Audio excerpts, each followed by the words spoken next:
Good evening and welcome to the Coon Rapids City Council meeting for Wednesday, November 7th, 2018. If you could please rise and join us for the pledge. I pledge allegiance to the flag of the United States of America and to the republic for which it stands, one nation under God, indivisible, with liberty and justice for all.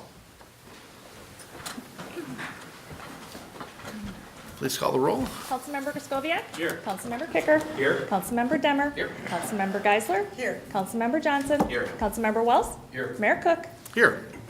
Thank you. First item on our agenda is to adopt this evening's agenda. Mr. Mayor, Councilmember Geisler. I would move to adopt the agenda with one addition under proclamations and presentations. We have the Coon Rapids Lions here tonight. Second. Motion by Geisler, second by Demmer to approve the agenda, or to adopt the agenda with the addition of accepting a donation from the Coon Rapids Lions. Any discussion? Hearing none, all in favor signify by saying aye. Aye. Opposed? And the agenda is adopted. We'll also accept any other donations people want. Always open. Always willing, yes. Did you see how quickly we got you right into the agenda? Yeah. And that's where we're at. We're at the proclamations and presentations, and we have a couple visitors here from the Coon Rapids Lions Club. And so why don't you come up and I'll meet you out front here.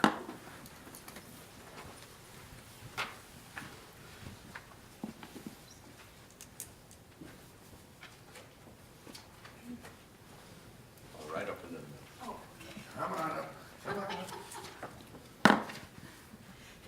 Good evening, Jerry Cook. All right, so why don't you first welcome to the Coon Rapids Council meeting, and then why don't you introduce yourselves, and then tell us why you're here. I am Lion Belinda Lawrence, and I am the president of the Lions Club, Coon Rapids Lions Club. And Do you want to do this behind the podium? Yes. You have this really nice note there, and I messed you up, didn't I? Wherever you're comfortable, wherever you're most comfortable. okay, I was going to say good evening, Mayor Cook and council members, and then I've introduced myself. So I'm here tonight to present a check in the amount of $50,000 to the city of Coon Rapids to be used towards the purchase of new playground equipment in the Lions Coon Creek Park. The park was commemorated in November 1st, 1986, which is now 32 years ago. The park was opened in 1990. Since the beginning, there has been a steady improvement in the facilities and in the playground equipment. The Coon Rapids Lions have been working with the city for the past 32 years to provide financial help and to keep this a top-notch destination park for the great city of Coon Rapids. Do you want to do that? Oh, I've got a second check. This actually came from the Coon Rapids Lion Foundation. Okay, this is from our club. I'm Lion Diana Wyvell, and I'm co-chair with Lion Marcia Guthrie for the Memorial Park. I am presenting a check for $6,000 for 4 new benches to replace the old ones that are in the Memorial Gardens. They'll make a great addition to complement all the updates and improvements scheduled for next year. The Memorial Garden has provided a quiet, beautiful, and peaceful place for everyone from kids to senior citizens to enjoy. When we work in the garden, many times people come into the garden to see the flowers, take pictures, eat lunches, and share stories with us about the garden and the park itself. They don't know what to expect after seeing what has been done to all the other parts, because everything looks so nice. Their expectations and excitement are high for this city's destination park. While the Coon Rapids Lions have provided the manpower, it's the city over the years that has provided us with the flowers, the annuals every year, the mulch is presented, and a lot of helpful ideas, and we really appreciated it. this is awesome. So we should really we should get a picture or something. Should we have the council join us behind us? Because this is really $56,000 between the Coon Rapids Lions Foundation and the Coon Rapids Lions Club. This is amazing. So if, kind of gather, why don't you ladies come over here and we'll kind of center here. The council will gather behind and somebody has a camera over here, right? Oh, look at that. Yeah,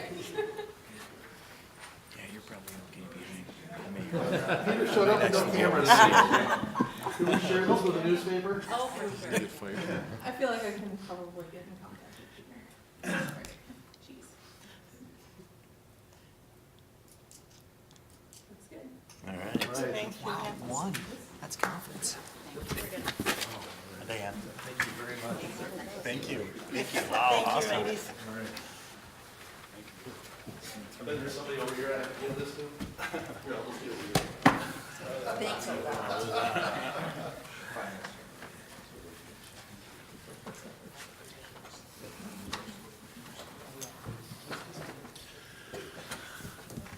Well, we might as well go home now. It's going to be really hard to follow that.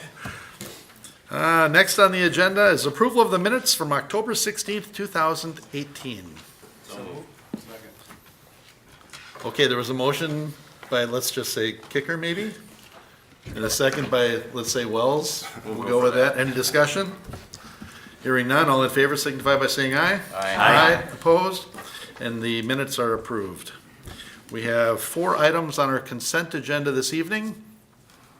The first is to approve a therapeutic massage enterprise license for Therapeutic Healing Massage LLC, 12685 Riverdale Boulevard, Suite 17. So Ms. Pagel has leased space in the building of Salons by JC at Riverdale Village and paid the background investigation and license fee. She has also provided proof of the required liability insurance. Approval is contingent upon the police department background investigation findings. So with this action, if it's approved, we will be approving the issuance of a therapeutic massage enterprise license to Ms. Pagel for Therapeutic Healing Massage LLC located at 12685 Riverdale Boulevard, pending a successful background investigation. Next item on our consent agenda, which is item 3 this evening, is to adopt Resolution 18-103, accepting the Anoka County Business and School Recycling Grant for Bunker Hills Golf Course. Bunker Hills received a $10,000 grant from Anoka County in 2015 to purchase recycling, organics, waste containers, and a baler. The containers have since worn out due to the absence of dolly systems. This was a big problem, I remember us discussing this earlier. The total grant amount requested is $59,5503. Anoka County orders the items and ships directly to Bunker Hills, and it has been granted, so we will be adopting Resolution 18-103, accepting the 2018 Anoka County Business and School Recycling Grant for the Bunker Hills Golf Course. Again, $5,955.03 for equipment and dollies. Next item on our consent agenda, which is item 4 this evening, is to adopt Resolution 18-107, amending the budget for a pressure washer. We're looking to modify the 2018 facility construction budget to allow for the purchase of the pressure washer system for Public Works in the amount of $7,050. This was anticipated in the proposed 2019 general fund budget in the amount of $6,816. But due to the failure of the existing system, it is needed sooner. The funds are available in the fund balance of the facility construction fund. And given the typical year-end transfer from the general fund, the funds will be recovered from the general fund where the system was included in the proposed budget in the future.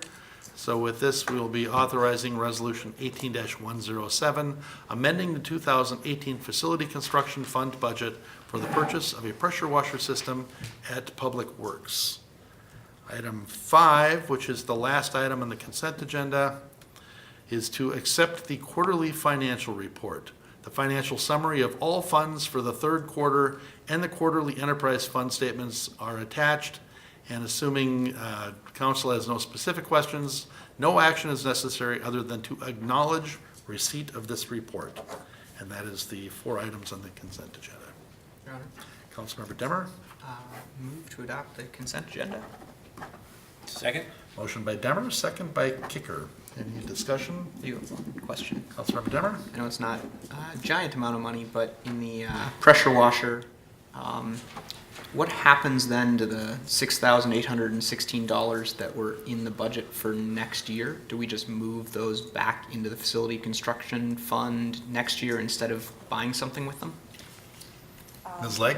Mayor, and Councilmember Demmer. Basically, what we thought we could do with that is leave it in the budget. We'll estimate the budget come mid-year, so we will not plan on spending that money.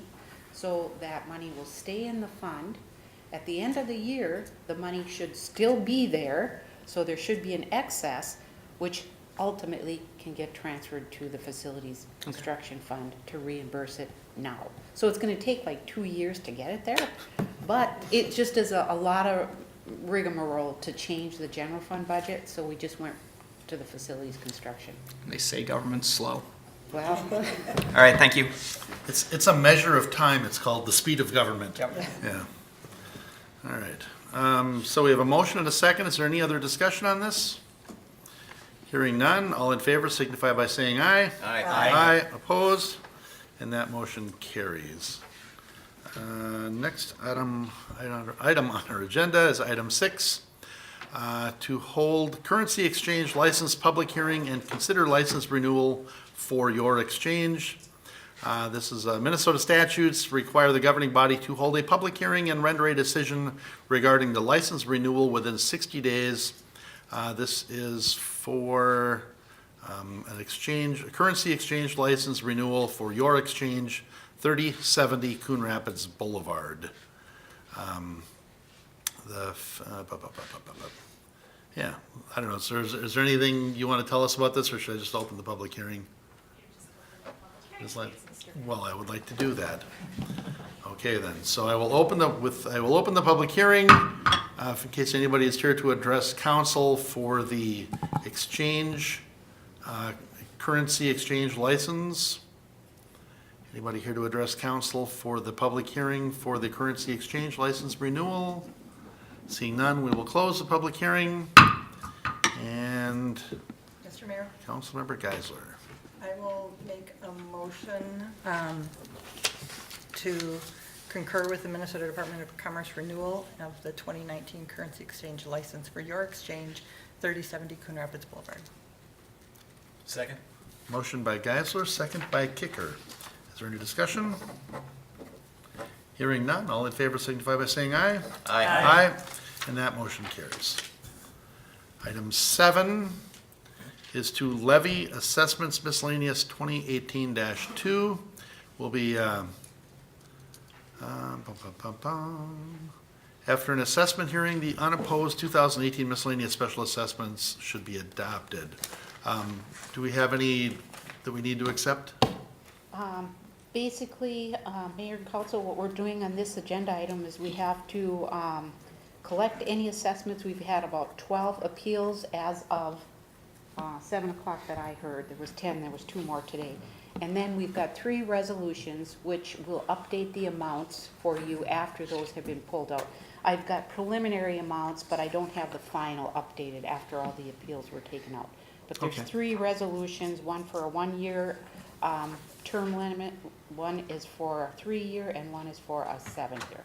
Okay, So, all right. And so is anybody here with a written assessment appeal that they need to turn in this evening?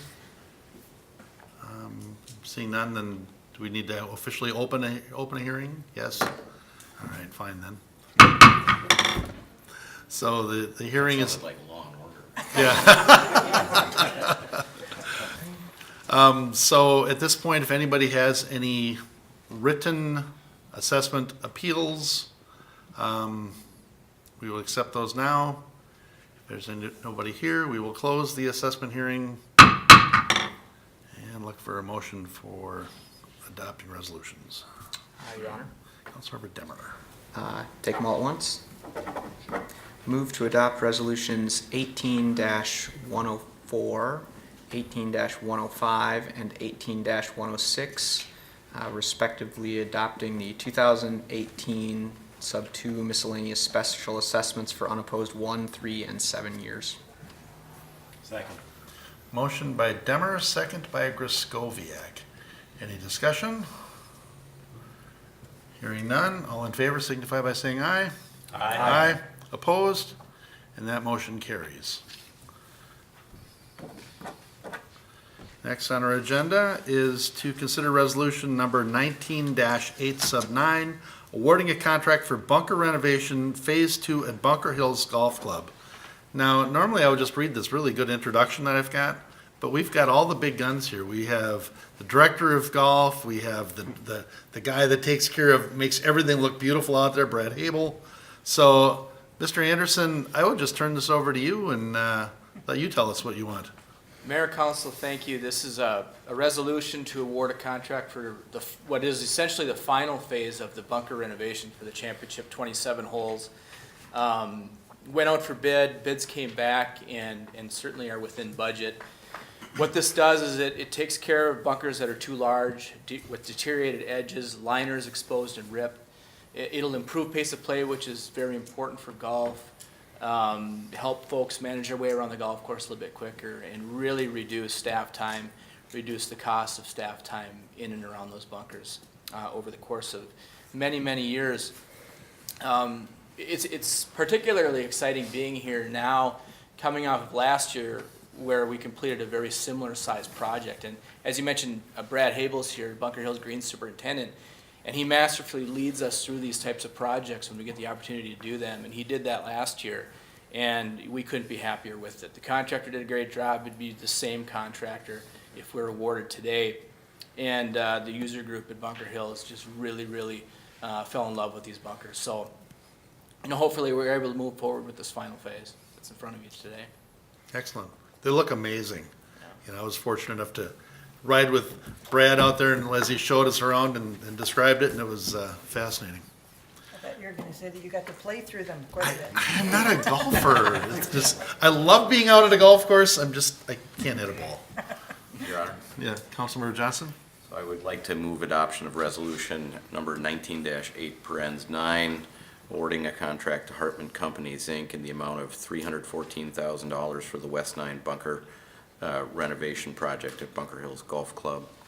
And you want to take these separately, Council? There's kind of two recommendations. Yeah, I should do that. Okay, so I'll stand down on that for a Second. second. Motion by Johnson, second by Wells. Is there any discussion? Hearing none, all in favor signify by saying aye. Aye. Aye. Opposed? And that motion carries.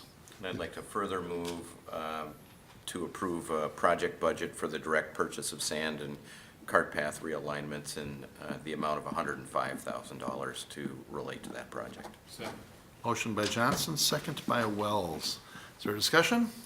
All right. Councilmember Demmer? I guess I'm one half resolution short on this. The one question was, it was under the budgeted amount, which is, good.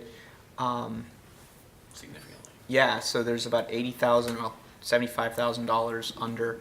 At one point, I thought there was an optional thing that was potentially going to be done if we were under. Does that come at a different day or time, or are you just keeping the money in the budget?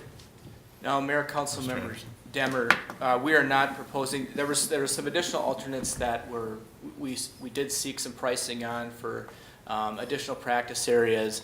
We did receive pricing for that, but chose not to recommend this at this time, based on that pricing, but also based on just future needs at the golf course, potentially increased parking, where these areas would go, and just some long-term visioning for the facility. Okay, thank you. All right, any other discussion? Hearing none, all in favor signify by saying aye. Aye. Opposed? And that motion carries.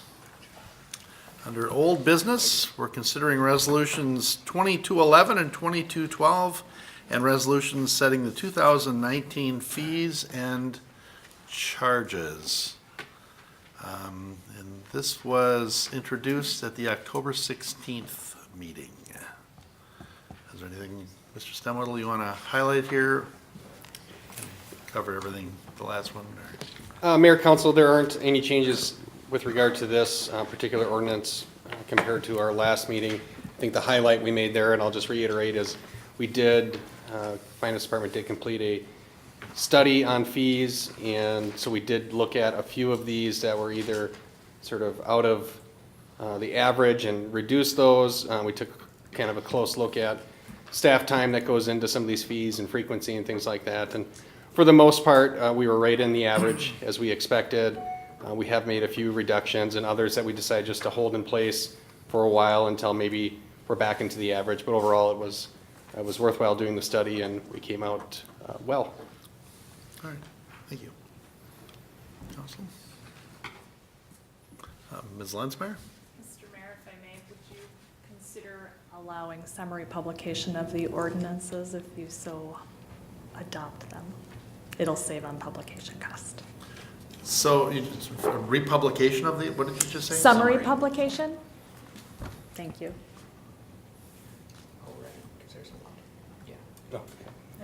So, Just instead of publishing every single page of every single attachment. okay. So we're not gonna publish all of these pages, we're going to do a summary publish. Is that what you're saying? Yes, please. Okay. Do we have to add, okay, Your Honor? Councilmember Demmer. I'll make the motion. Do I have to add something to that motion? And Can I allow- move them all at once and do it? Okay, great. All right, for those following along at home, move to adopt ordinance 2212, revising certain license fees, service fees, and related charges effective January 1st, 2019. Also move to adopt ordinance 2211, establishing permit and inspection fees for the Building Inspections Division as authorized by Minnesota Statute Section 16B.62, Subdivision 1, effective January 1st, 2019. Also move to adopt resolution 18-108, establishing certain fees and charges effective January 1st, 2019. Also move to adopt resolution 18-109, establishing certain fees and charges for use of CTN studio facilities effective January 1st, 2019. And further, to do all these with summary publication. Second. Motion by Demmer, second by Geisler. Nice job. Good job on that second, too. Discussion? Hearing none, all in favor signify by saying aye. Aye. Opposed? And that motion carries. All right. That was truly the cow staring at the new gate. I thought, I have no idea what you're saying. We'll be a little more clear in the memo next time. All right. Item 10 on our agenda this evening is to consider resolution establishing 2019 fees and charges for use of city park facilities. Changes for the 2019 fees and charges for use of the city park facilities are as follows. Athletic field rentals, softball field rental weekend tournament date rate was increased from 100 to 150 for residents and 150 to 200 for non-residents. And this fee applies to private rental groups and better reflects the cost of field maintenance for the rental. The community athletic associations don't pay this fee for their use of the fields, and damage deposits are now listed for all building and field rentals in the event this fee needs to be charged. Is there anything else you wanted to add to this, anyone? All right, Mr. Mayor, Councilmember Geisler. I'll make a motion to adopt resolution 18-110, establishing certain fees and other charges for use of city park facilities effective January 1st, 2019. Second. Motion by Geisler, second by Kicker. Any discussion? Mayor, Councilmember Griscoviac? I just wanted to ask, are we remaining competitive with other communities to make sure that we're not going to lose out on any tournaments coming in? This is a 50% increase in the non-resident tournament rate. Yes, Councilmember Griscoviac, we have done, to a lesser extent, a market study, and we'll continue to do that. But if you look at soccer fields, baseball fields, football and lacrosse fields, softball was $100 lagging behind on those. And with the newer facilities, they're not quite up to the same because they're all basically included in one facility. So you have the ability to get to all of them a lot quicker than going to remote sites from a home destination. So we will be looking at that again, obviously, next year. But I think this is a fair thing, and it also gets us closer to that break even. And again, this is for non-residents and athletic affiliations. Councilmember Demmer? That reminded me, I had a question on the resident versus non-resident. So if anyone's a resident, or if the person making the reservation, or if half the people are, how do we determine resident versus non-resident? Councilmember Demmer, if you look kind of up to the priority users on the first page, so it's either sponsored by the city, or it's a civic, athletic, or a public organization. So if you are a resident, a nonprofit, a business, you fall under priority 3, as well as then priority 4 are the non-residents. So if I went to reserve it, but everyone else playing was a non-resident, I could get the cheaper fee. Whereas if I had a non-resident reserve it, but everyone else was a resident, it would be the higher fee. So if you're gonna reserve our fields, send the resident in your organization to reserve them? I think that's a good answer. Okay.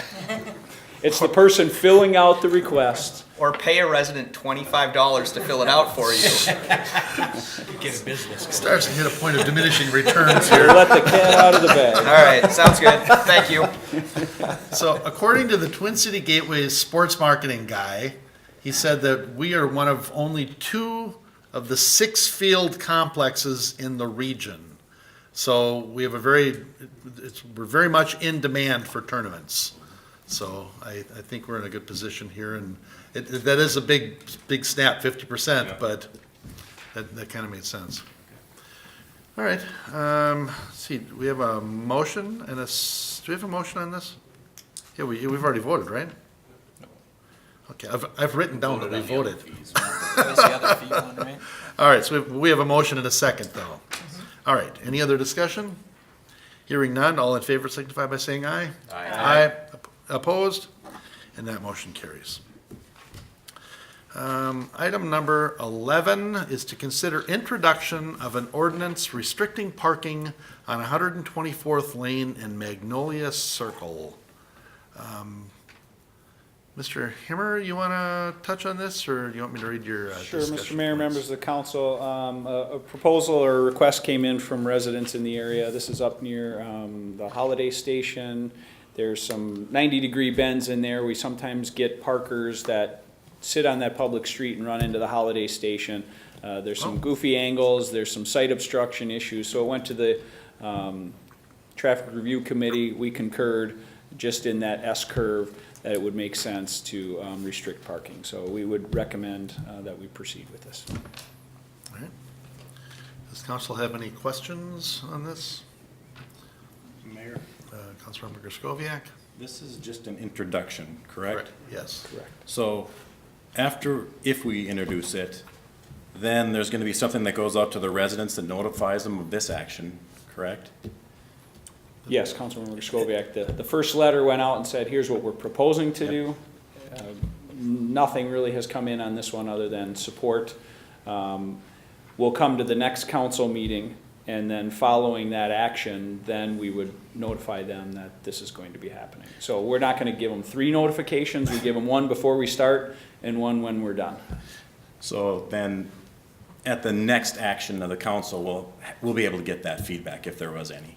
Yeah, this went out probably almost 3 weeks ago. So Okay. presumably we were to receive the feedback prior to this meeting. Nothing new came in as of last Thursday when this is finalized. So if something does come up between now and then, we'll certainly share it. Okay, thank you. Okay. So with that, we will introduce an ordinance restricting parking on both sides of the 124th Lane and Magnolia Circle intersection to a distance of approximately 130 feet west and approximately 90 feet south. And we will consider that introduced then. Item 12 on this evening's agenda is also an introduction only, and it also deals with an ordinance restricting parking on Hawley Street. And this is more in the industrial area down there. Evergreen.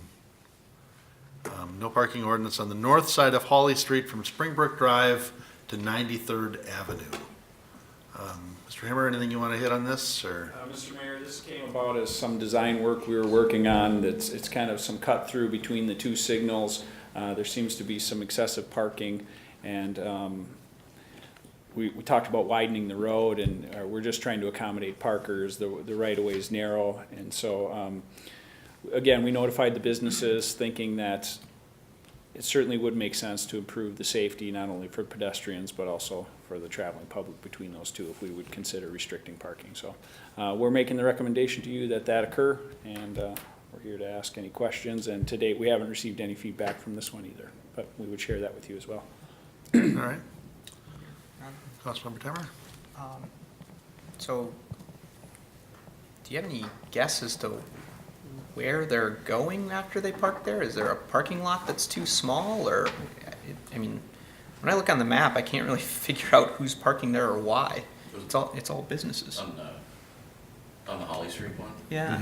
Yeah, I think it's just employees from the nearby businesses are parking there for convenience. So they just don't have a big enough lot? It could be they don't have a big enough lot, or it's closer to the their access where they go in as opposed to parking on the opposite side of the building. So there's an awkward, okay. I think Yeah, I it's was just a curious, convenience because factor. if there were people who worked there, and the parking lot's so small that they're parking on the street, and then we don't let them park on the street, then that seems like that would create a problem, and we should give them time to do something about their lot. But if no one's complained, then I guess it's, we get another week for them to, 2 weeks for them to figure that out. Councilmember? I just spoke to one of the businesses over there, and they were in support of this ordinance, so. Any other discussion or questions?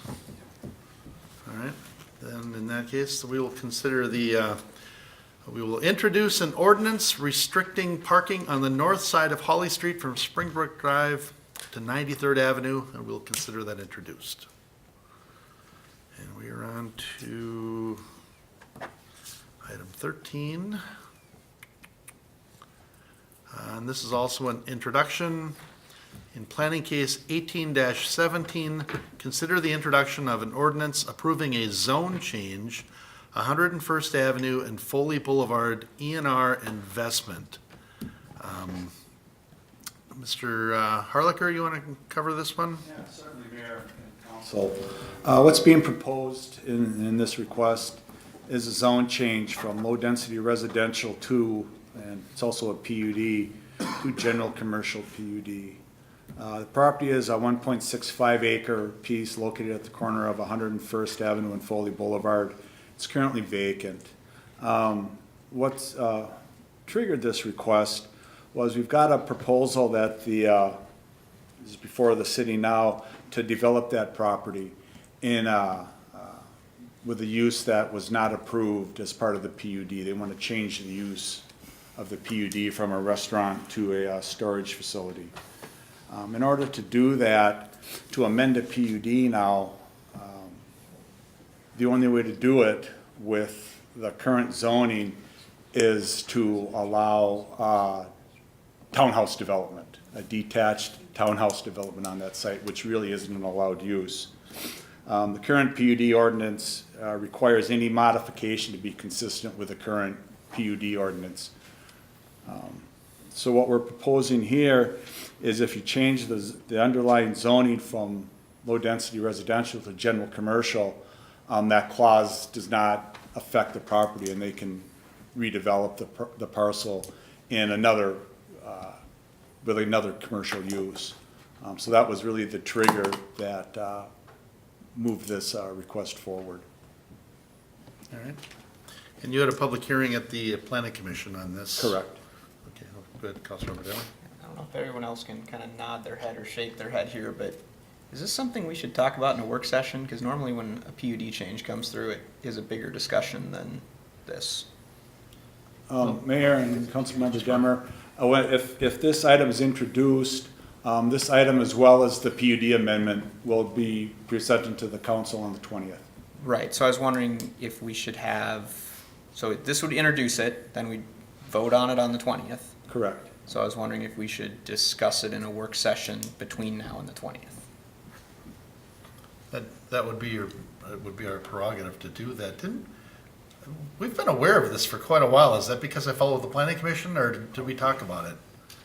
We didn't officially talk about it, right? Mayor, Council, you have not, but yes, Okay. it's been a topic at the Planning Commission level Right. for, I don't know, sometime. Okay. Okay. Councilmember Johnson? So I just want everybody to be clear. I support the development of the site. I would like to see it developed. It's been a long vacant piece of property in my ward, and I'm intrigued by the prospect there, but I want everybody to understand that what we're talking about is a proposal to build, I believe, and correct me if I'm wrong, please, Mr. Harlicker, a 4-story storage unit facility there. That may be something that is very compatible with some of the medium-density housing that's nearby, but it also might be something that will bring people who, frankly, aren't as compatible with the medium-density residential that's nearby. And I'm wondering if there's been any discussion with the people who own the medium-density residential properties as to whether they're supportive of it that are nearby. Because there's a townhouse apartment development that's right there. And have we gotten any input from the surrounding neighborhood at all yet about this possible change of use? Councilmember Johnson and Mayor, there were no real comments at the public hearings. Okay. The owners of the Holiday gas station, as well as I believe it's North Star Apartments to the south, were notified. They were not at the public hearing. And I'd just kind of like to reiterate on this. This isn't really project-specific zone change. If any other commercial use wanted to go in there, other than the restaurant that was on the preliminarily approved as part of the PUD, this zone change would have to occur. Granted, this project is the one that triggered it, but it would affect any other future development that wasn't a restaurant on this site. It would have to go through a similar process. Right, but here they're actually coming forward with a specific proposed use. Correct. For the property, and we have the opportunity to say thumbs up or thumbs down if we had input on that and wanted to do that. Candidly, I don't have a value judgment at this point in time as to whether this is a net positive or net negative on it, and I would like to see the property developed. So I'm just putting it out there. I want everybody to understand it's not, it's going to be a significant structure that's on that property, and it'll be a 4-story structure, which I think will be the tallest building in the area. It'll tower over everything else, just so that everybody understands that, including the commercial building that's kind of kitty corner to that as well, which is only a 2-story building. Yeah. So, thank you. That's correct, Councilman, but I'd just like to reiterate again that these are really 2 separate applications. The council could approve the zone change and deny the PUD amendment. Sure. They aren't linked. I understand. Or we could make the zone change, and then that project could go away, and we could end up with a different general commercial use come forward. And they'd have to go through the same process we're going through now. Yeah, okay. Very good. I saw some motions here. Mr. Stemwedel, did you have something? Mayor Council, I was just going to make a similar comment that, these are sort of separate, and, to the extent about the specific project, we don't talk about some of those specifics when we're talking about zoning, because you can get into run afoul of some things there, and so that's why they're handled separately this way. Okay. So, Mr. Mayor? Councilmember Geisler?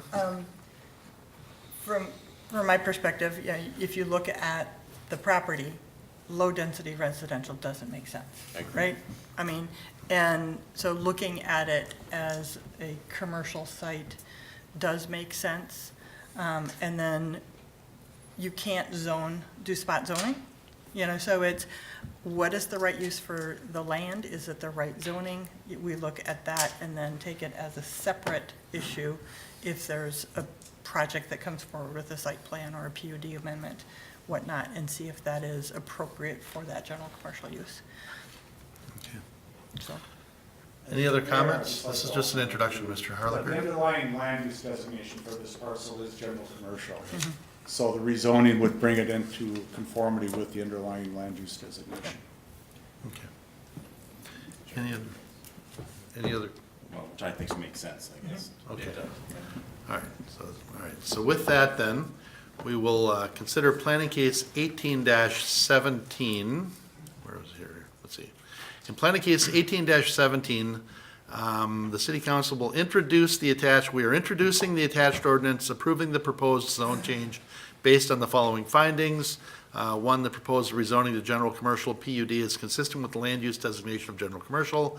Two, the proposed rezoning is compatible with the adjacent land uses and zoning.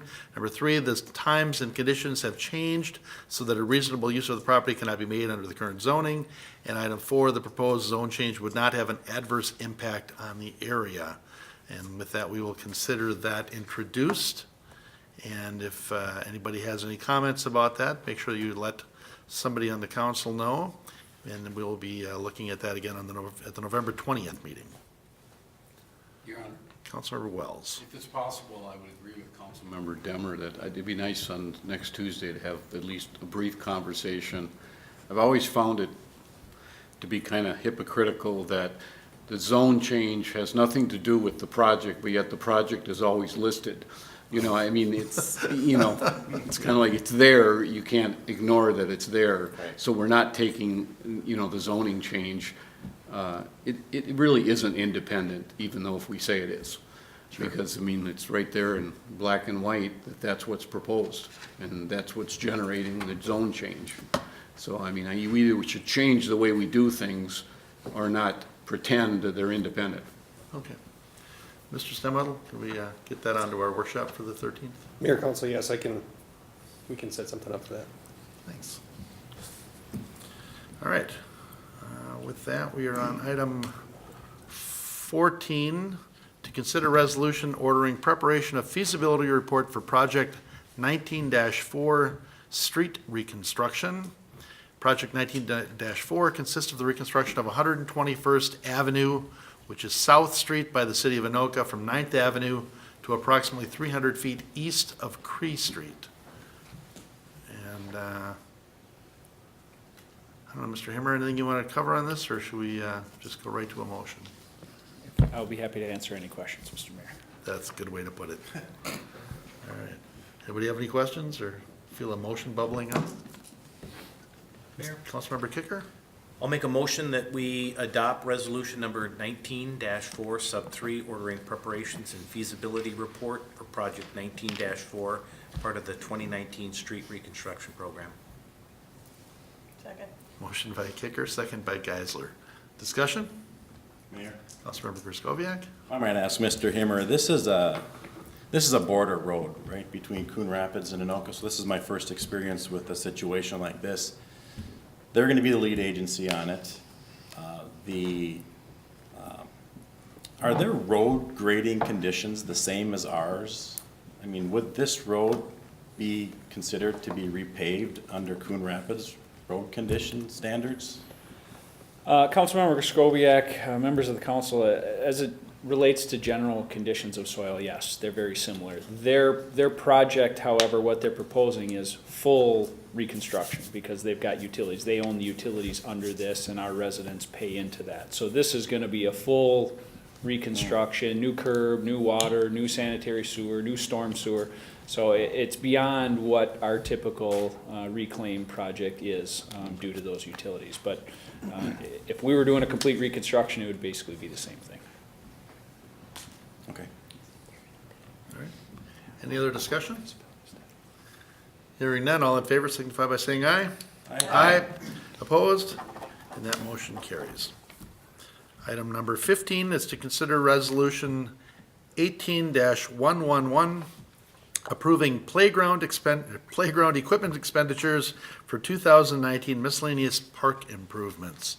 Mr. Himmer, did we do as well this year as we did last year, purchasing those that playground equipment? Mr. Mayor, we had hoped to package a couple of different projects in this one. So we didn't get a full 50%. It's roughly 30 to 35% of a discount because it's a smaller scale purchase. But yes, it's that end of the year, great deals you get. And so we have the Tower View scheduled for next year as a neighborhood park improvement. The dollars are in the budget within the $200,000 miscellaneous that we use on neighborhood projects. And so if we're gonna move forward, it sure would be nice to save us a chunk of change in order to get this to happen. We just have to take delivery, we'll do the storage, and then we'll just institute a contract for installation. All right, excellent. Any questions? Councilmember I Griscoviac? think I just missed it, but it wasn't in the memo. What was our savings on this, the percentage of the dollar amount? I'm just opening up that now. It was, the total cost was 83,662, and we're paying 62 and some change, so roughly $21,000. Big savings, Yes. okay. Mr. Mayor? Councilmember I'll Geisler? make a motion to approve Resolution 18-111, amending the Park Improvement Fund budget and authorizing the expenditure of $62,166.23 for the purchase of playground equipment for Tower View Park. Second? Motion by Geisler, second by Kicker. Is there discussion? Your Honor. Councilmember Demmer? And just for people who don't know, Tower View is at the intersection of Northdale and Crooked Lake, so go there and check it out. And as always, I encourage that at some point our meeting in the park get held there after we put up all the great stuff. Northdale, Crooked Lake is Riverwood. Yep, but kitty corner to the south and west. Isn't this back on 115th, kind of right behind the water tower? 116th, yeah. South Yeah. and west of the tower. Yeah, so it's not actually at the corner, it's No, you're, the neighborhood in the corner. you're lost if you're at that park, if you don't live there. So in that area. They can see the water tower from there. Yeah, That's there right. definitely gets, well, definitely a tower view from the park, yeah. Yeah. All right, any other discussion? Hearing none, all in favor signify by saying aye. Aye. Opposed? And that motion carries. Item number 16, where is it? There it is. It's a Matt Brown thing, but he's not here tonight. Considers subrogation agreement with 8500 Evergreen Boulevard. And I've read all this, but Mr. Cornelius, is there any highlights you want to hit on this? Sure, Mr. Council and Mr. Mayor and members of the council. I can provide a brief summary on this. It is a little bit confusing admittedly, and I've never even used the word subrogation up here before. Well, so I discovered what subrogate means. It's to put in place of another. So that is helpful to understand what the different aspects of this agreement are. So this item relates to a loan that the city provided to BioVest International back in 2010, which is located at 8500 Evergreen Boulevard. The company changed its name to the Cell Culture Company, and they are a tenant in that building. The building is owned by JMS Holdings, which is part of the Shamrock Development Company. And at the time that this loan was made, the company invested a little over $1 million in improvements to the building. They purchased some equipment. The basis for providing this assistance was to create jobs, which they did. The city provided a loan through the Minnesota Investment Fund, which is a state program, of $250,000. That was a 10-year loan with a variable interest rate that has a balloon payment that's due in 2021. The EDA also provided a separate loan, and we'll talk about that at the EDA meeting that will follow this. The company has continued to make payments on this loan. So fast forward to today, the building owner, JMS Holdings, is in negotiations to sell the building to a company called Cretex, which is the parent company of RMS, which is right next door. And so what the parties have been trying to figure out is what to do with these loans. What makes it complicated is that the loans were secured with mortgages. And so ordinarily you would pay those off, but in this case, BioVest was really not in a position to prepay the loan. And so what they worked out was an arrangement where JMS Holdings will essentially put up in escrow the amount of money that BioVest owes the city, essentially as security. That will go in an escrow agreement if there's a default. The subrogation part is between the city and JMS Holdings. So essentially, if BioVest defaults on the loan, the city can draw on those escrowed funds. JMS is essentially subrogating or stepping in for, if you will, BioVest. And what we would do is draw on those funds, we would be made whole. And then the city would be assigning its interest in the loan agreement so that JMS Holdings could go back after BioVest to collect on those funds. So that's essentially what is happening here, and the EDA will be doing the same thing as part of the separate action. So hopefully that's clear. If not, That was a perfect explanation. between myself and I mean, I am Mr. Brody, we actually could quite answer impressed. questions. All right. Stop while you're ahead. It really did. It was really, Yeah, really it was succinct. tight. So, yeah. Thank you, Mr. Fernandez. You're welcome. All right, any questions, or somebody want to, Your Honor, Councilmember Demmer? I would move that the council approve the subrogation agreement with JMS Holdings LLC. Second. Motion by Demmer, second by Johnson. Discussion? Mayor? Councilmember Griscoviac? That was clear, you did a good job on that, but it also seems like a very complicated agreement. I just had a couple questions. I was wondering, one, in our original agreement, is it assignable in the current agreement to do all this, or are we kind of creating something new? And the reason I ask that is, it just seems like it might make more sense for us to just get paid up now, and then that limits any liability on the city or our taxpayers going forward, so. Mr. Mayor, if I can refer Fernandez. those I can answer. questions to. Yeah. Oh, Mr. Brody. Council member, you are correct. If they would pay it up today, it would be done. I call them Shamrock. Our JMS said, hey, you know, it would be us paying it up. BioVest is current. They've been paying their payments. We'd like this opportunity to continue that. But what we're willing to do is escrow this money.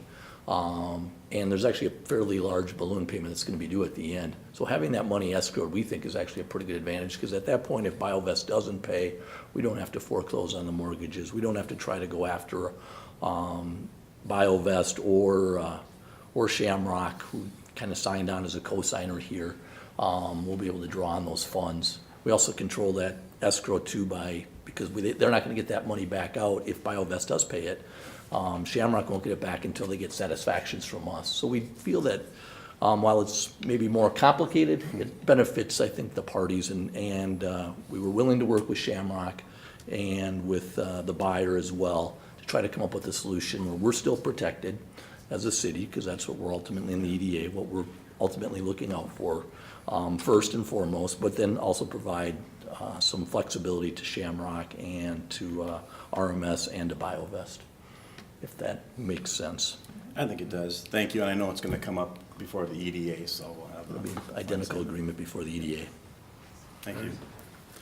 Any other discussion? Hearing none, all in favor signify by saying aye. Aye. Opposed? And that motion carries. Item 17 is a 2040 comprehensive plan update. Mr. Harlicker, Mr. Fernelius? Mr. Mayor, if I can just make a couple of opening remarks. We do have a short presentation that Mr. Harlicker would make if the council is interested in seeing that. I think it's a nice little summary of where we're at with the comp plan. I just wanted to acknowledge the work of a number of folks here on staff, not only in community development, but also in engineering, parks, public works. Also, our communications staff in the city manager's office were very helpful in preparing this document. As council is aware, we started this process back in February of 2017. And here we are many months later, kind of at the end of the line with a finished product that I think many of us are very proud of, hopefully reflects the input that the council has provided, all the various advisory commissions. We had public input as well in this process, and so I think we're happy with where we're at. We've gone through our 6-month review process, so this is really kind of the last step. The Planning Commission has held the public hearing that we're required to do, and Scott will talk a little bit about that. We received really very little, well, no one showed up at the public hearing at the Planning Commission meeting, so I take that as a good sign in comparison to some things that are going on in other communities. But anyway, I just wanted to state that up front, that this really was a team effort. A lot of this stuff was done in-house. We outsourced some technical pieces, but for the most part, what you see in front of you reflects the work of a lot of people here on staff, and very happy with where we're at. So with that, I can turn it over to Mr. Harlicker. All right, thank you. Mr. Harlicker?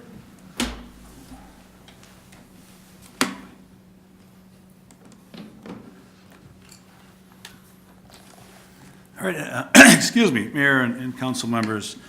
I just kind of like to expand on the comments here. Kind of the process following tonight's meeting. Should the council approve the draft of the comprehensive plan, the next step is the plan will be forwarded to the Met Council. They have 15 days to determine if the plan is complete.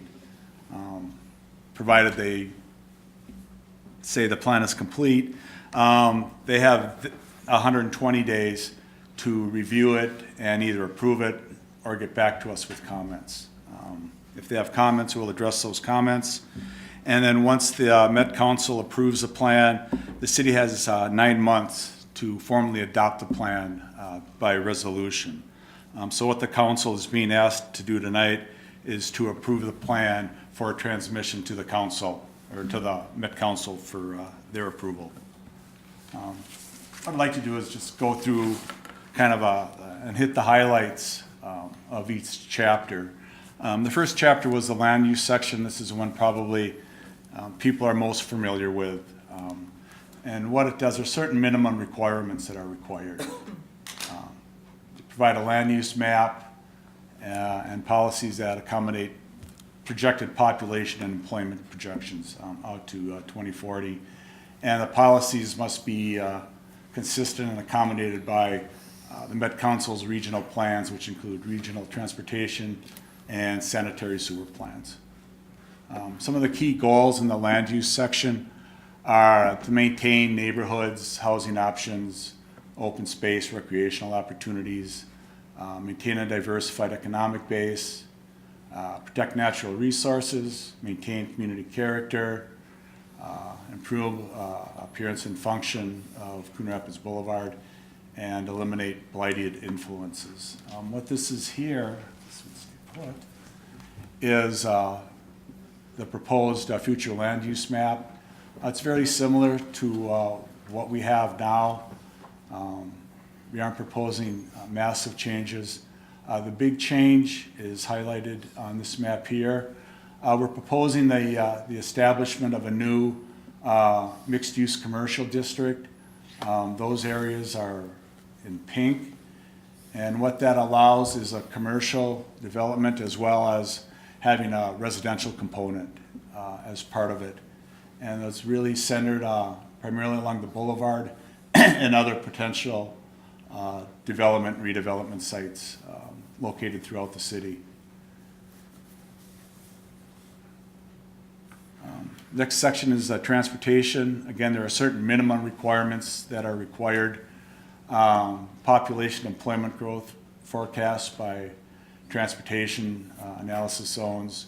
And what those TAZ zones do is it allows for analysis of traffic patterns and future traffic growth based on housing units, population, and employment.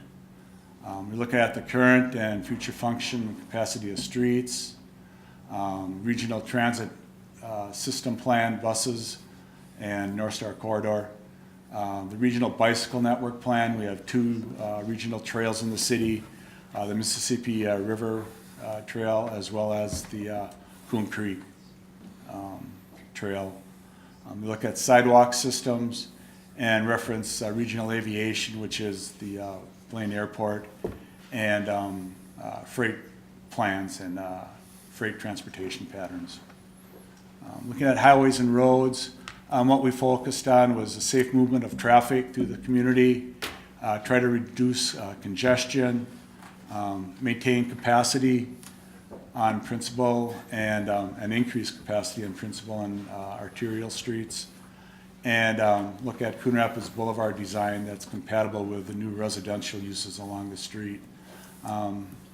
That is actually getting worked on now as part of the Riverwalk project. The county is working on a redevelopment of that section of Coon Rapids Boulevard that's adjacent to the Riverwalk, excuse me, port. So the regional transportation system, Highlighted in red are the principal arterials. We have several of them in the city. We've got Highway 10, Main Street, and 610. The other streets are minor arterials, primarily county roads. They are the yellow, green, and gray streets. Look at housing. Again, minimum requirements, an assessment of housing stock, including affordability. To guide lands, this ties in with the land use plan, to accommodate allocation of affordable housing needs, and programs and fiscal devices that can be used to meet the identified housing needs. This is just a sample of some of the tables that are in the section. This one relates to owner and renter occupied housing from 1990 to 2010.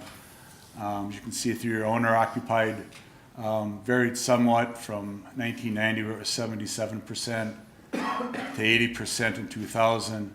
Then we had the housing drop off and went down to 74% in 2010, and it's still at 74% in 2015. You also do the same thing with renter-occupied units, vacant units. Again, renter-occupied 19, 19, 22, and 24, so it's creeping slightly upward. Housing affordability is also discussed in this chapter, looking at housing units that are affordable to different levels of income.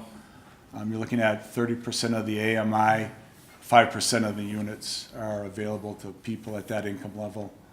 The next income level is 31 to 50%, and 34% are available to those residents that fit into that bracket. And 51 to 80%, 52% of the housing units are available, affordable to those people in that income bracket. And then we're looking at here, the table 4.5 is low-income households whose costs are at least 30% of their income. And if you're at below 30%, there are 2,154. 31 to 50%, 2,127. At income level between 51 and 80%, 1,300. Their housing cost is at least 30% of their income level. Wastewater was also part of it. It was covered under the water resources chapter. That chapter included wastewater, surface water, and water supply. The city has been working on updating associated plans for wastewater, surface water, and water supply. And those plans are being incorporated into the water resources chapter of the comprehensive plan. Kind of briefly go over some of the wastewater highlights to minimize claims against the city for water-related sewer backups, come up with standards and procedures for maintenance, inflow, infiltration, mitigation, a public education program to reduce the, quote, flushable wipes, and installation of a fiber optic system at all lift stations. So they got uninterrupted communication with those lift stations. We're looking at surface water, provide adequate storage and conveyance of stormwater runoff, develop a common drainage problem policy, improve quality of lakes, streams, and rivers, work with Coon Creek Watershed on conformance and requirements for the Wetland Conservation Act, work with the public concerning urban runoff management, a wellhead protection area, and funding mechanisms to construct and maintain sustainable management systems. Parks and open space, again, there are minimum requirements for that. Acknowledge regional parks and trails and ensure consistency with the council's regional plans. and a capital improvement program for local parks and open space. This is just a graphic of the park improvements. The maroon colors here, or red, are high-level improvements. Those are being done at Al Flynn, Riverview, and Crooked Lake. And we got mid-level improvements at Lions Park, and the low-level improvements at Pheasant Ridge. Those are the major parks. The smaller parks are also designated based on the level of improvements that are being made. This is just a map of the regional trail system. It shows the Mississippi River Trail coming along, following the Mississippi corridor down through Coon Rapids Dam Park, with access across the the dam over to Brooklyn Park and Rush Creek Park, as well as I can't read what that is, Elm Creek Park. And then again, the Coon Creek Regional Trail connects, will connect at the park and go up to Bunker Hills Regional Park up in the north. And this is just a better graphic that shows the layout of the two regional trails and how it does tie in directly with some of the parks in the city.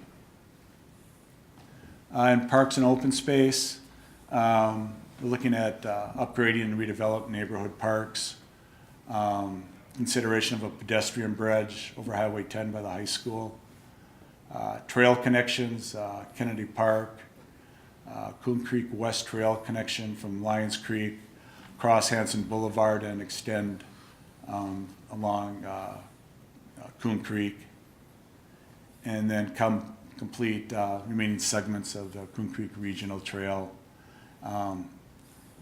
including crossings at Coon Rapids Boulevard and Northdale Boulevard.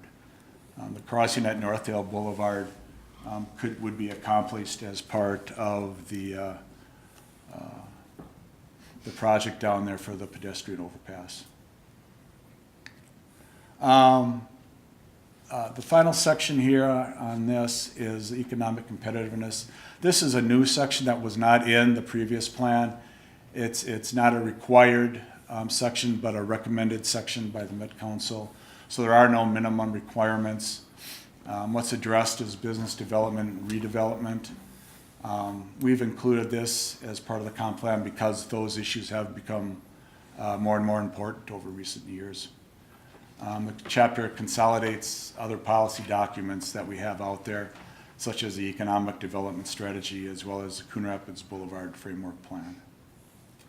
Some of the issues and implementations that are being addressed are outlined in the comp plan. It's a business outreach program, financial and technical resources, workforce development, regional alignment and marketing, legislative support, and to track data so as we can respond to policy changes.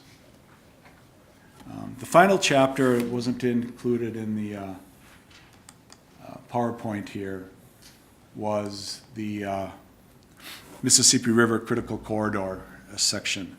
In the current plan, that was included as part of the land use section. We thought it was important enough that it warranted its own section, so it's got its own section in the 2040 plan. There are really three land use designations that were identified in the Mississippi River Critical Corridor. Maybe I should backtrack here a little bit. Back in 2017, the DNR updated and approved the rules and regulations that affect properties along the Mississippi River Critical Corridor. That corridor extends generally from Ramsey and Dayton, follows the Mississippi River down to Dayton, or down to Dakota County, Hastings area, and affects all the communities up and down the river. These new rules were adopted in January 2017, and as part of those rules-making process, cities were charged with modifying their comprehensive plans to incorporate the rules and policies that were laid out in those new rules. So that's what's being done with this update. In the city, there's 3 new land use designations. River neighborhoods, which are the properties actually right along the river, they front on the river. There are properties that are included in the overlay district, but are not actually on the river. Those are designated as a land use designation separated from river. Makes sense.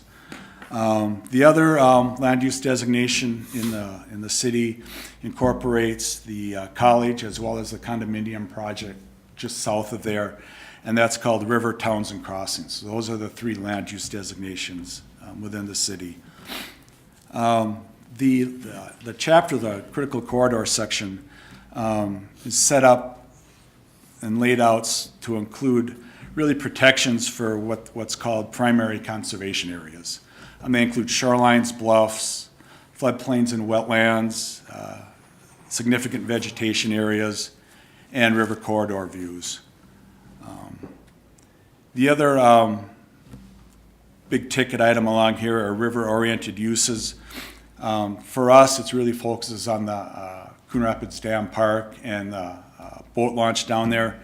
Generally, what those uses include are portions of the river downstream where they've got barge traffic and riverboat traffic and those sort of things.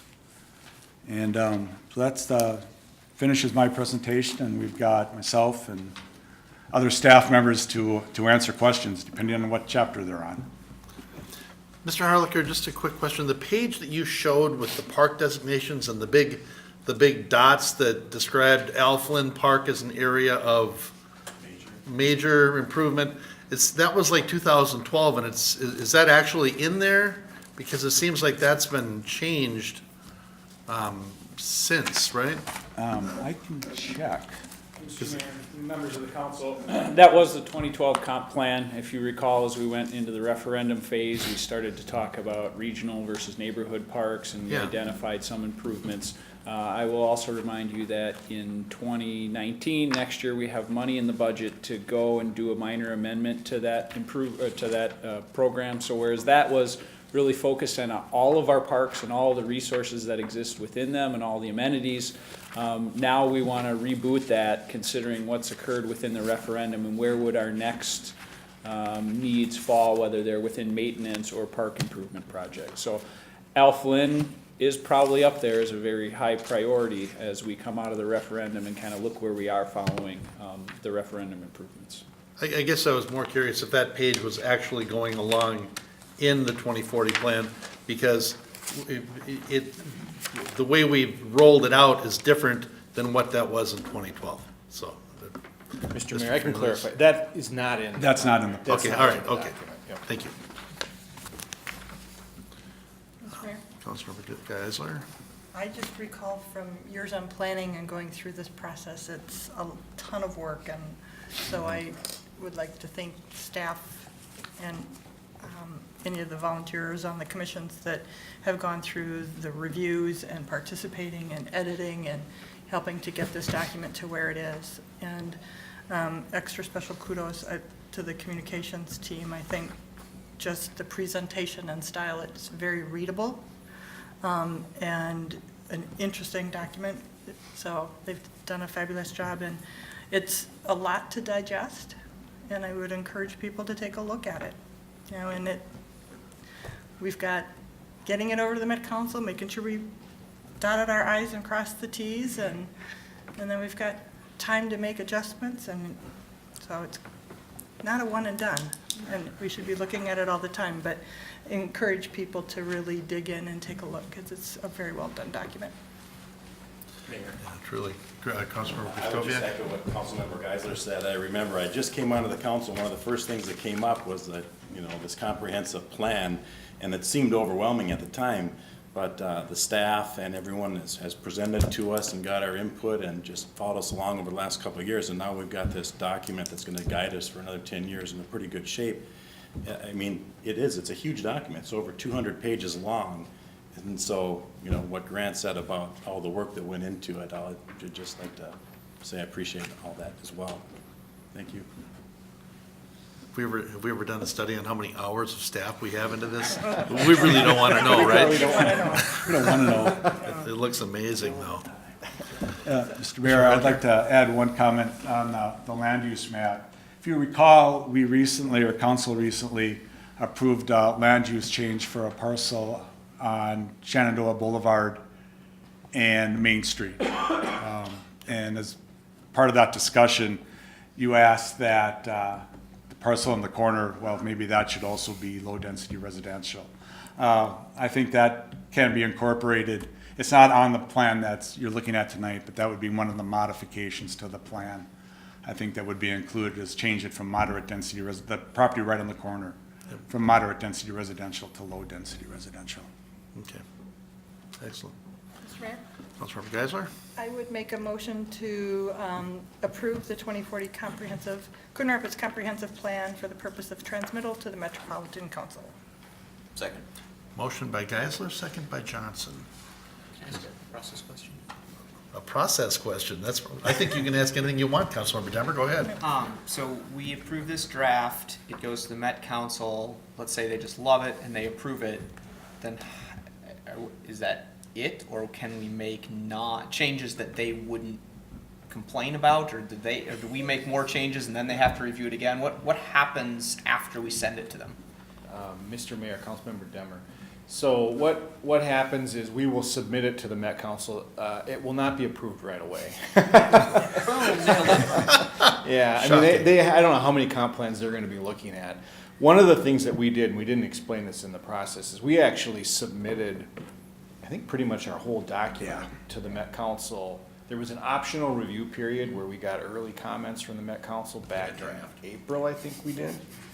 So that, I think, was very helpful. So, I mean, we can't really make substantial changes to it. That would require us to go back through the process.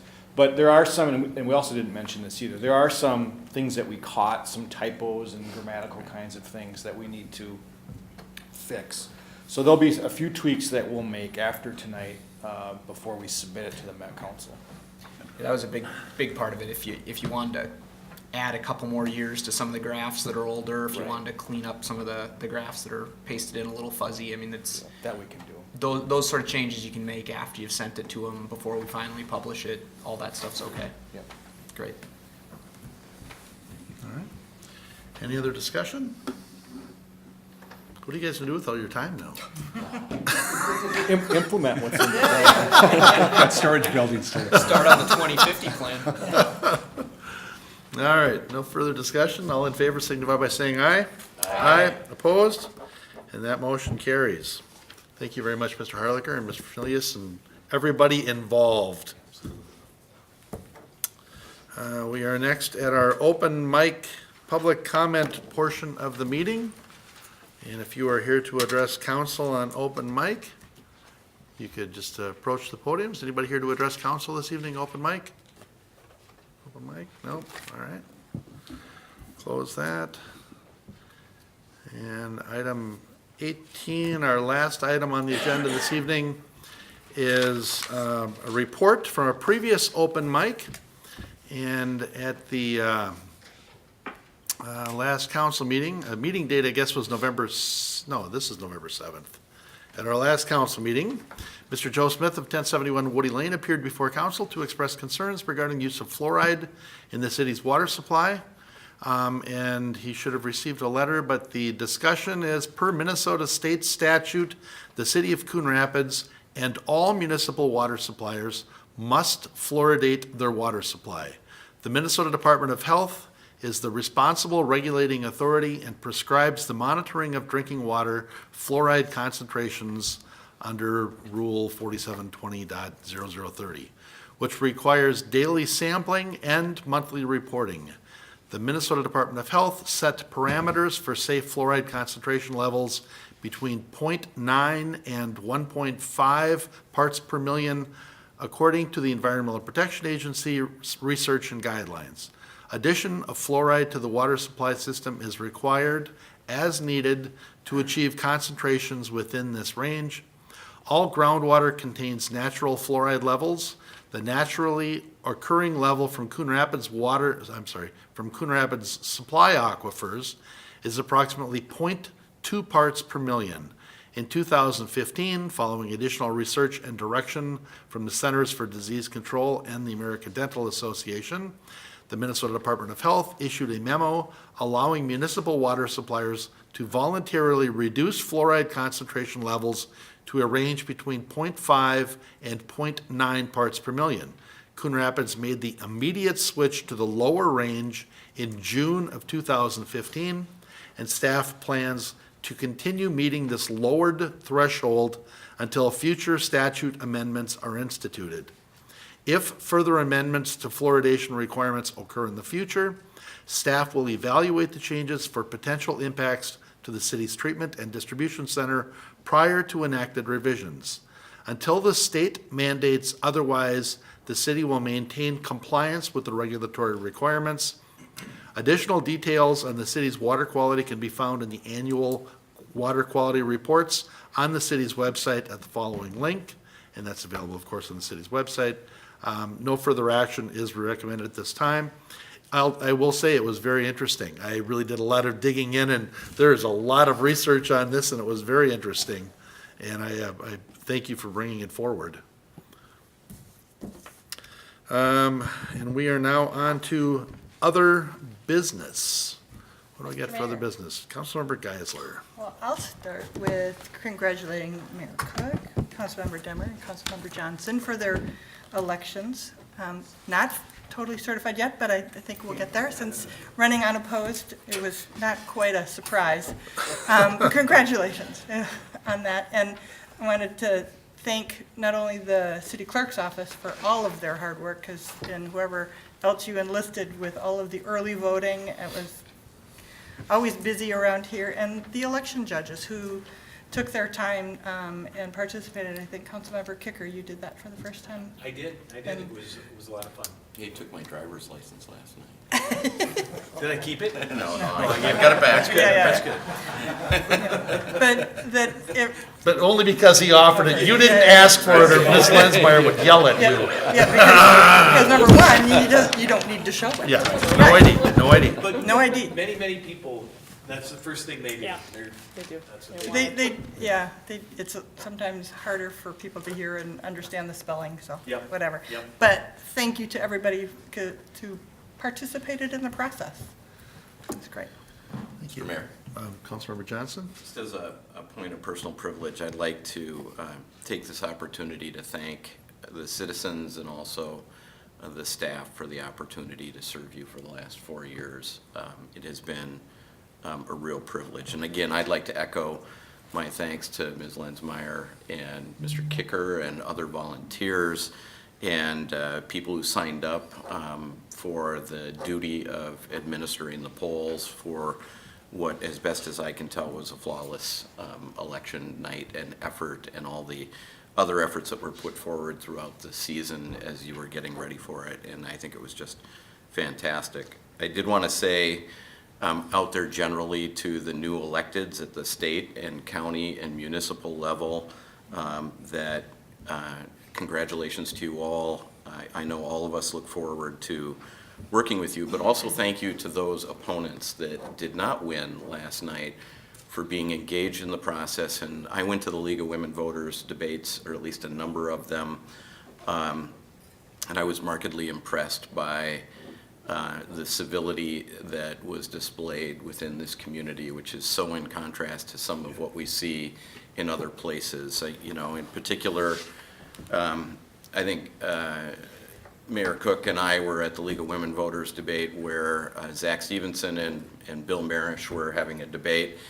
And I didn't know Bill that well. I came out of that debate respecting him and listening to him. And I sent him a note last night, which I hope he gets and he reads, because I really valued the way that people conducted themselves in the elections this year. I thought it was really remarkable.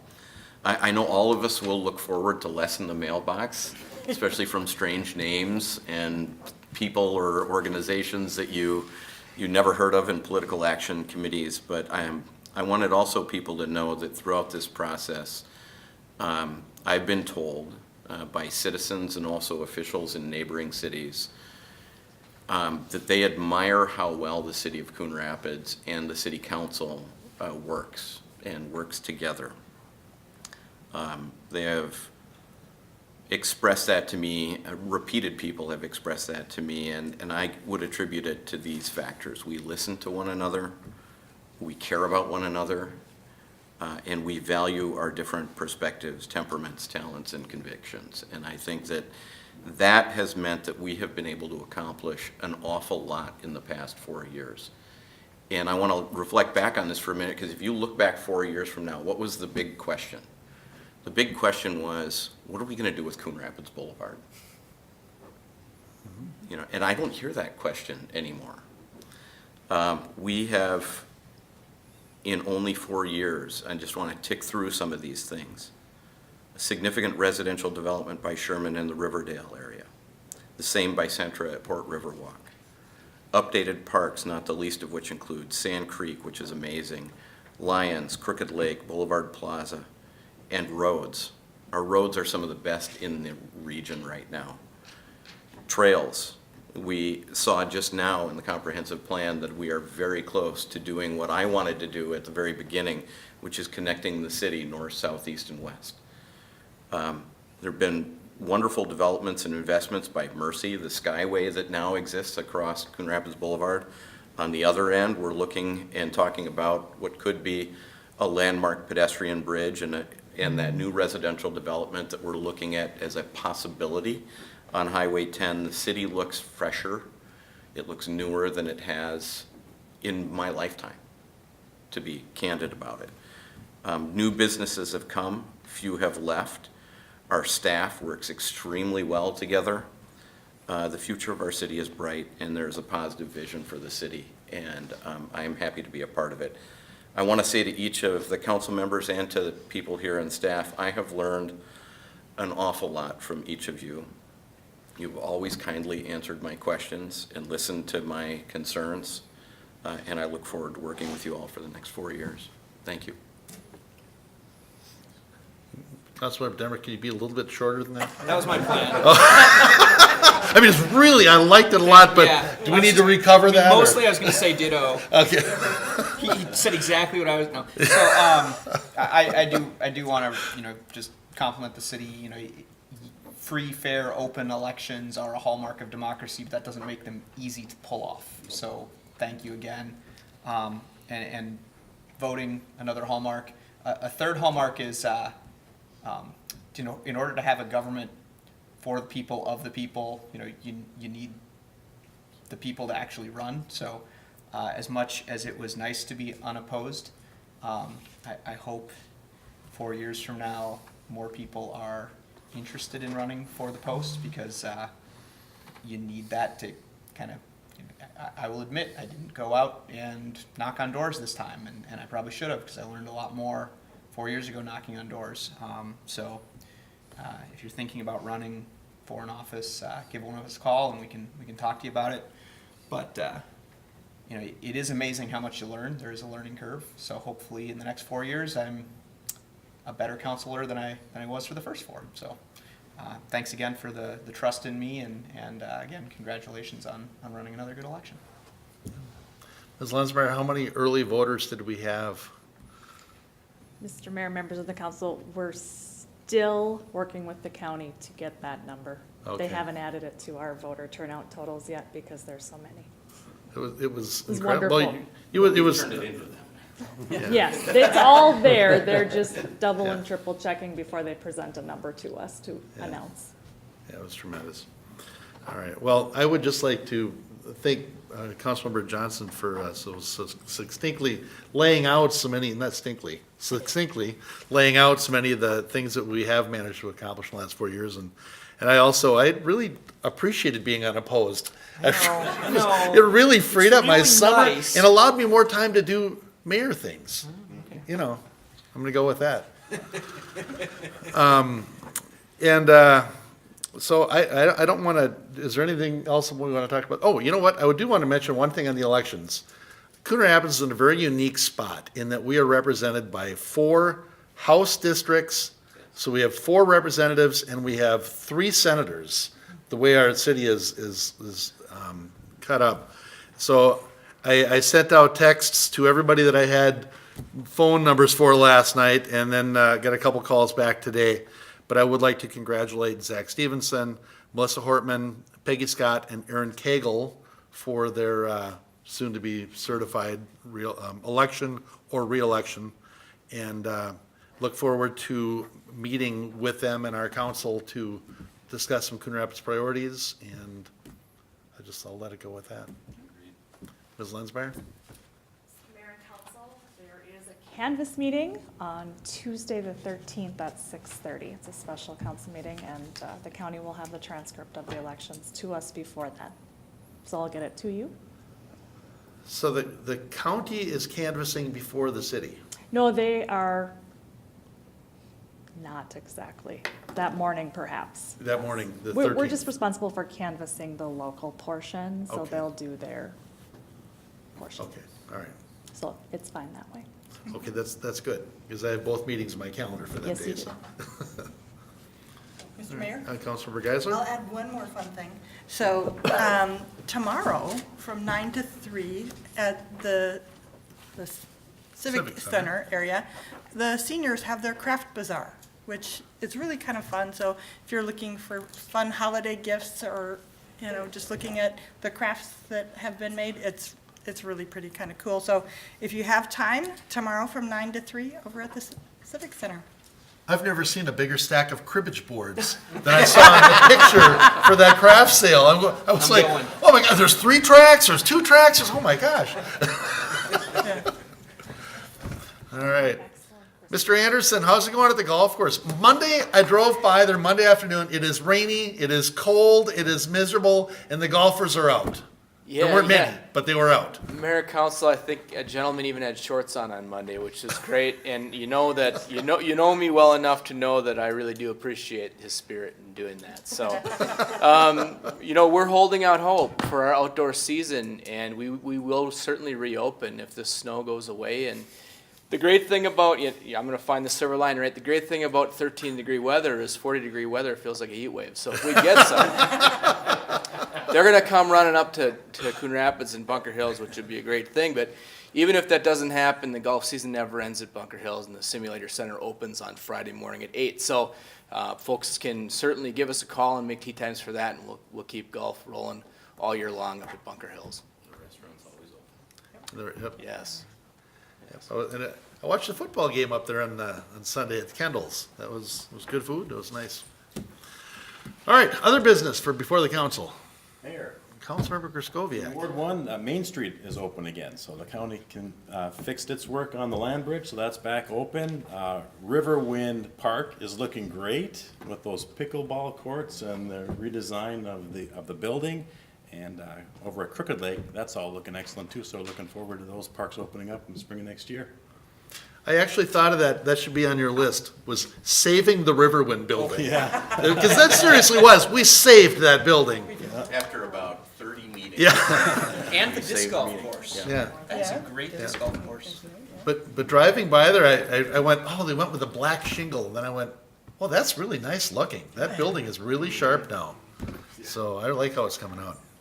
So here's one hallmark of a well-functioning council that it has the breadth of experience that's on this council, and that is, and I want people to think about this over the winter, when you're driving down Hanson Boulevard, it's going to be paved.